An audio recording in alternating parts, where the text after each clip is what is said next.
എല്ലാ പ്രിയപ്പെട്ടവർക്കും ട്രേഡ് സ്ട്രീറ്റിൻ്റെ പുതിയൊരു വീഡിയോയിലേക്ക് സ്വാഗതം. ഇന്നത്തെ മാർക്കറ്റിൻ്റെ മൂവ്മെൻറ്റ് ഇവിടെ ശ്രദ്ധിച്ചാൽ വലിയ മൂവ്മെൻറ്റ് ഇല്ല. ജസ്റ്റ് പ്രീവിയസ് ഡേ ഹൈഡ് അടുത്ത് ഓപ്പണായി നേരെ ഇവിടെ ഓപ്പണായി അതിനുശേഷം ഹൈഡ് അടുത്ത് വരെ പോയിട്ട് തിരിച്ചിറങ്ങിപ്പോകുന്നു. ഇറങ്ങിപ്പോകുന്നവരെ ഹെവി ഇറക്കമൊന്നുമല്ല ഇറങ്ങിയത്. ഒരു എത്ര പെർസെൻറ്റേജാണ് ഇവിടെ നിഫ്റ്റി 0.4% മാത്രം ഇറങ്ങിയിട്ടേ ഉള്ളൂ. കഴിഞ്ഞ ദിവസം ഈ ഹെവി മൂവ്മെൻറ്റ് തന്നതിൻ്റെ ഒരു ക്ഷീണം തീർത്തതേ ഉള്ളൂ. അപ്പോൾ ഇനി വരും ദിവസങ്ങളിൽ ഇതുപോലെ 2-3 പ്രാവശ്യം ഇങ്ങനെ നിന്ന് കഴിഞ്ഞാൽ പെട്ടെന്ന് ഒരു ദിവസം ഒരു ജമ്പിങ്ങിൽ ചിലപ്പോൾ 25,000 മുകളിലോട്ട് ട്രേഡ് ആകാനും മതി. 25,000-25,200 റേഞ്ച് വരുവാണെങ്കിൽ ഉറപ്പായിട്ടും അവിടെ നിന്ന് നല്ലൊരു സെല്ലിങ് മാർക്കറ്റ് പ്രതീക്ഷിക്കാം. ബാങ്ക് നിഫ്റ്റി ആണെങ്കിലും നല്ല മൂവ്മെൻറ്റാണ്. ബാങ്ക് നിഫ്റ്റി ഓപ്പണിങ്ങിൽ പ്രീവിയസ് ഡേ ഹൈയുടെ മുകളിൽ പോയി അതിനുശേഷം തിരിച്ച് CPRൻ്റെ അപ്പർ ലെവലിൽ സപ്പോർട്ട് എടുത്തു, വീണ്ടും തിരിച്ച് പ്രീവിയസ് ഡേ ഹൈയെ വന്നു, അതിനുശേഷം തിരിച്ച് വീണ്ടും താഴോട്ട് കുറച്ച് ഇറങ്ങി. എനിക്ക് തോന്നുന്നത് ബാങ്ക് നിഫ്റ്റി ചിലപ്പോൾ വരും ദിവസങ്ങളിൽ ഓൾ ടൈം ഹൈ അടിക്കാം. ഇവിടെ ഒരു ഈ ഹൈ ബ്രേക്ക് ആകാൻ ചിലപ്പോൾ ഒരു ചാൻസ് ഉണ്ട്. ഇത് ബ്രേക്ക് ആകുന്നതിനനുസരിച്ചിരിക്കും നിഫ്റ്റി 25,000 മുകളിൽ പോകുമോ ഇല്ലയോ എന്നുള്ളത്. ഈ ബിഗർ ബാങ്ക് നിഫ്റ്റി തന്നെ ആയിരിക്കും 25,000 റേഞ്ചിലോട്ട് നിഫ്റ്റിയെ കൊണ്ടുപോകുന്നത്. വേറെ ഷെയർസൊന്നും അതിൽ ഇത് ചെയ്യാൻ സാധ്യതയില്ല. നോക്കാം നമുക്ക്. എന്നാൽ എൻ്റെ ഒരു അഭിപ്രായം മാത്രമാണ്. Bank Nifty all time high പെട്ടെന്ന് അടിക്കുമെന്ന് തോന്നുന്നില്ല. നിഫ്റ്റി 25,000 മുകളിൽ ചിലപ്പോൾ ഒരു പ്രാവശ്യം ട്രേഡ് ആകും. അവിടെ വന്നെങ്കിൽ തീർച്ചയായിട്ടും അവിടെ നിന്നൊരു സെല്ലിങ് മാർക്കറ്റിലുണ്ട്. അപ്പോൾ നമ്മൾ കഴിഞ്ഞ ദിവസം നമ്മൾ ട്രേഡിങ്ങിന് വേണ്ടി എടുത്തിരുന്ന ഷെയറുകളാണ് എൻ്റെ ഈ സ്ക്രീനിൽ കാണുന്ന ഷെയറുകൾ. ഇതിനകത്ത് നല്ല രീതിയിൽ നമുക്ക് ചാൻസ് തന്ന ഷെയറുകൾ ബജേൽ, ഓർബിറ്റ് എക്സ്പ്രസ്, DCM തന്നില്ല. DCM ഡൗൺ ഓപ്പണിംഗ് ആയിരുന്നു. യുണൈറ്റഡ് ടീ തന്നിട്ടുണ്ടായിരുന്നു. SIY CRM സിൽക്ക് എന്ന് പറയുന്നത് ഈ ഷെയറിനകത്തും ചാൻസ് ഉണ്ടായിരുന്നു. പക്ഷേ ഹെവി മൂവ്മെൻറ്റ് അത് അപ്പിൽ കയറിപ്പോയി. MB എന്ന് പറയുന്ന ഷെയറിനകത്ത് നല്ല ചാൻസ് ഉണ്ടായിരുന്നു. സെൻഡം എന്ന് പറയുന്ന ഷെയറിനകത്ത് അധികം ചാൻസ് ഇല്ലായിരുന്നു. അപ്ടെക്കിനകത്ത് ലാസ്റ്റിലോട്ടാണ് ഈ ലെവൽ കയറി വന്നത്. അപ്പോൾ അതിനകത്തും ചാൻസ് ഇല്ലായിരുന്നു. ഹിൽട്ടനകത്ത് ചെറിയ ചാൻസ് തന്നു. PDMJ പേപ്പറിനകത്ത് ഇടയ്ക്ക് നല്ല ചാൻസ് ഉണ്ടായിരുന്നു. കെയ്ൻസിനകത്ത് നല്ല ചാൻസ് ഉണ്ടായിരുന്നു. ലെവലുകൾ വന്നിട്ട് ഇറങ്ങിയ സമയത്ത് വറോക്ക് എഞ്ചിനീയറിങ്ങിനകത്തുണ്ടായിരുന്നു. അപ്പോൾ നമുക്കൊരു 3-4 ഷെയർ നമുക്ക് നോക്കിയിട്ട് നമുക്ക് നാളത്തെ ഷെയർസ് നോക്കാം. ബജേൽ പ്രോപ്പർട്ടീസ് എന്ന് പറഞ്ഞ share, Bajel project,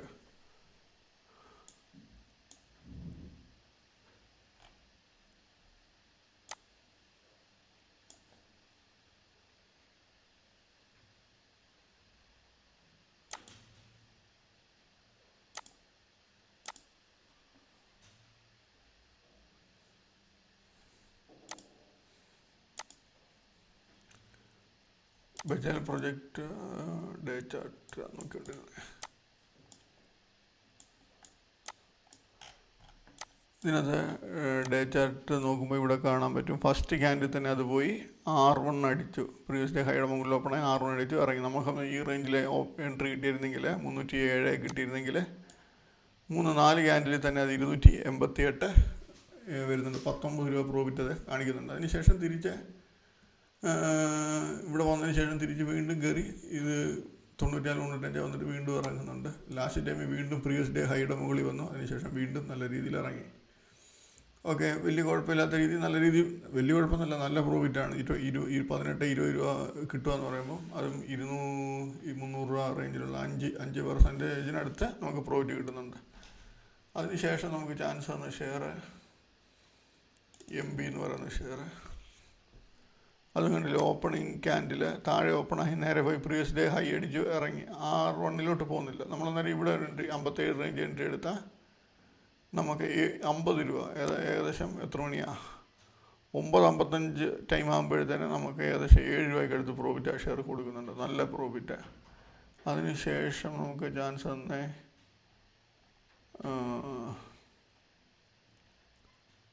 വറോക്ക് engineering opening flat opening വന്നു, താഴെ പോയി CPR സപ്പോർട്ട് എടുത്തു, നേരെ വന്നിട്ട് R1 വരെ വൺ സൈഡ് പോക്കാണ് പോകുന്നത്. വൺ സൈഡ് പോയി ഇവിടെ നമുക്ക് 618 എൻട്രി എടുത്താൽ നമുക്ക് 606 12 രൂപ പ്രോഫിറ്റ്. പിന്നെ ആ റേഞ്ച് പോയിട്ടില്ല. 12 രൂപ ഈ സൈഡ് അതിനകത്ത് കിട്ടും.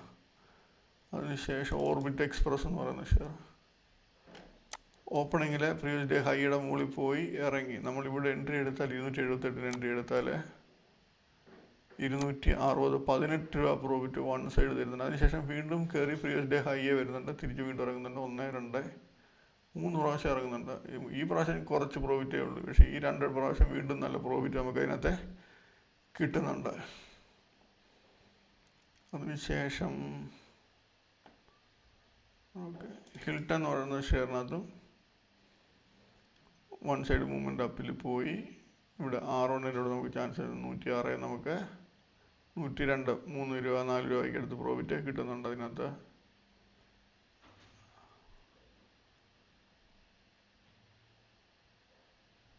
ഓക്കെ, ഇത്രയൊക്കെ ഉള്ളൂ. പിന്നെ ഇതിനകത്ത് വേറെ ഇപ്പോൾ ഹെവി മൂവ്മെൻ്റ് ആണെന്ന ഷെയർ നമ്മൾ നോക്കുകയാണ്. സിയറാം സിൽക്ക് എന്ന് പറയുന്നത് എന്ത് ചെയ്ത് നോക്കട്ടെ, ഇതിനകത്തുണ്ടോ സിയറാം SIYSIL. ഓപ്പണിംഗ് തൊട്ട് വൺ സൈഡ് മൂവ്മെൻറ്റ് ഹെവിയാണ് മൂവ്മെൻ്റ് ആയത്. ഇതിനകത്തൊക്കെ നമ്മളിപ്പം ഓപ്പണിങ്ങിൽ ഇതേ പ്രീവിയസ് ഡേ ഹൈയുടെ മുകളിൽ പോയി ഇവിടെ ഇറങ്ങുമ്പോൾ നമ്മൾ നോർമലി ഇവിടെ എൻട്രി എടുക്കും. നമ്മൾ 985 എൻട്രി എടുത്താൽ 990 10 രൂപയുടെ സ്റ്റോപ്പ് ലോസ് പോകും. പക്ഷേ അതിന് ശേഷം പിന്നെ വൺ സൈഡ് മൂവ്മെൻ്റ് ആണ് മുകളിലോട്ട്. പിന്നെ നമുക്ക് ചാൻസ് വരുന്നത് ഇവിടെയാണ്. ഇവിടെ ഒരു 1161 അല്ലെ 60 58 റേഞ്ചിലൊക്കെ ചെയ്തെടുത്താൽ നമുക്ക് 1120 ഏകദേശം 35 40 രൂപയ്ക്ക് അടുത്ത് പ്രോഫിറ്റ് അവിടെ കിട്ടുന്നുണ്ട്. പഴയ ലോസ് അവിടെ ഈസിയായിട്ട് കവർ ചെയ്യാൻ പറ്റും. അപ്പം ഇത്രയൊക്കെ ഉള്ളൂ. നമുക്ക് നാളെ തന്നെയുള്ള ഷെയറുകൾ നോക്കാം. നാളെ തന്നെ ഞാൻ 13 ഷെയർ എടുത്തിട്ടുള്ളൂ. 13 ഷെയറിനകത്ത് നമുക്ക് ഈ ആദ്യത്തെ 2 ഷെയർ അപ്പർ സർക്യൂട്ടാണ്. അപ്പർ സർക്യൂട്ടാകുമ്പോൾ നമുക്കൊരു R2 ഒക്കെ പ്രതീക്ഷിക്കാം. ഓപ്പണിങ്ങിൽ ഒരു ഹെവി മൂവ്മെൻ്റ് ആയിരിക്കും മിക്കവാറും ഷെയർ. R2 വന്നു കഴിഞ്ഞാൽ സൂപ്പർ ചാൻസ് വരും. ഡോണിയർ എന്ന് പറയുമ്പോൾ R2 എന്ന് പറയുമ്പം 160 ഏകദേശം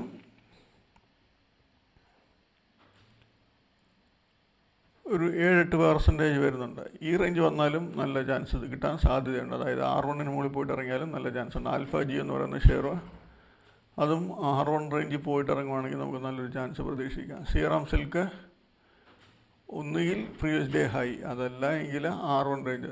പ്രീവിയസ് ഡേ ഹൈ ചിലപ്പോൾ 1200 റേഞ്ച് വരാൻ ചാൻസ് ഉള്ള ഷെയറാണ് ഇത്. നോക്കുക, ആ റേഞ്ചിൽ ഇവിടെ വന്ന് ഇറങ്ങുവാണെങ്കിൽ നല്ല ചാൻസ് ആയിരിക്കും R1 വന്നിട്ട്. അതല്ല ഹൈ അടിച്ചിട്ട് ഇറങ്ങുന്നുണ്ടെങ്കിൽ നമുക്ക് ചാൻസ് എടുക്കാൻ കുഴപ്പമില്ല. പക്ഷേങ്കിൽ അധികം നേരം ഒന്ന് വെയിറ്റ് ചെയ്യരുത്. PDMJ പേപ്പറും ഹൈയോ R1 R2 റേഞ്ചിൽ നിന്നോ ചാൻസ് കിട്ടുവാണെങ്കിൽ നമുക്ക് നല്ല ചാൻസ് കിട്ടാൻ സാധ്യതയുണ്ട്. കോസ്മോ ഫസ്റ്റ് എന്ന് പറയുന്ന ഷെയർ 1000 മുകളിൽ ഈ റേഞ്ച് പോയിട്ട് ഇറങ്ങുകയാണെങ്കിൽ ചിലപ്പോൾ നല്ല ചാൻസ് കിട്ടും. DYCL എന്ന് പറയുന്ന ഷെയർ ഹൈയോ R1 പോയിട്ട് ഇറങ്ങുകയാണെങ്കിൽ നല്ല ചാൻസ് കിട്ടാൻ സാധ്യതയുണ്ട്. TNPL ഹൈ R1 റേഞ്ചിൽ നിന്ന് നല്ല ചാൻസ് കിട്ടാൻ സാധ്യതയുള്ള ഷെയർ. EIEL എന്ന് പറയുന്നത് ഇതും 350 പോയിട്ട് 345 കെട്ടുകയാണെങ്കിൽ ചിലപ്പോൾ നല്ല ചാൻസ് കിട്ടും. സ്പാർക്ക് എന്ന് പറയുന്ന ഷെയർ 230 240 ഇതും R1 റേഞ്ചിൽ നിന്ന് കിട്ടുവാണെങ്കിൽ ചാൻസ് നല്ല ചാൻസ് ആയിരിക്കും. 5 സ്റ്റാർ പ്രീവിയസ് ഡേ ഹൈ അടിച്ചിട്ട് ഇറങ്ങിയാൽ നമുക്ക് ചാൻസ് എടുക്കാം. അതല്ല R1 കിട്ടുവാണെങ്കിൽ ഏറ്റവും നല്ലത്. ആവന്തി ഫീഡ് എനിക്ക് തോന്നുന്നു ചിലപ്പോൾ R2 റേഞ്ചിലോട്ട് വരാനുള്ള ടെൻഡൻസി കാണിക്കുക ഷെയർ. വന്നിട്ട് ഇറങ്ങുവാണെങ്കിൽ ചാൻസ് എടുക്കുക. കെയ്ൻസിനകത്ത് എനിക്ക് നാളെ നല്ല ചാൻസ് പ്രതീക്ഷയുണ്ട്. പക്ഷേങ്കിൽ ഹൈ അടിച്ചിറങ്ങുമോ എന്ന് എനിക്കറിയില്ല. പക്ഷേങ്കിൽ ഇത് ഇറങ്ങുവാണെങ്കിൽ ഒറ്റയടിക്ക് എനിക്ക് തോന്നുന്നു ചിലപ്പോൾ 6900 6800 റേഞ്ചിലോട്ടൊക്കെ ഇനി പോരും. എന്തായാലും നോക്കുക. വലിയ ഷെയർ ആയതുകൊണ്ട് ക്വാണ്ടിറ്റി ഒന്നും ചെയ്യരുത്. നമുക്ക് ഇതിനകത്ത് 7119 ക്ലോസിങ്. ഈ ഹൈയോ R1 വന്ന് കിട്ടുവാണെങ്കിൽ നല്ല ചാൻസ് കിട്ടിയേനെ. പക്ഷെ നമുക്ക് ഇത് വന്നില്ലെങ്കിൽ നമുക്ക് എടുക്കാൻ അത്ര ധൈര്യം കിട്ടത്തില്ല.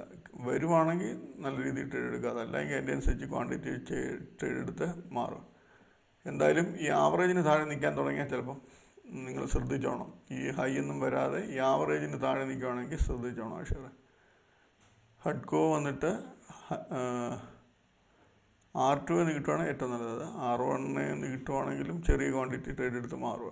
ഓക്കെ, അപ്പോൾ ഇത്രയേ ഉള്ളൂ നാളത്തെ ട്രേഡിങ്. ഇനി നമ്മളെടുത്ത് വെച്ചിരിക്കുന്ന ഷെയറിനെ പറ്റിയുള്ള ഡീറ്റെയിൽസ്.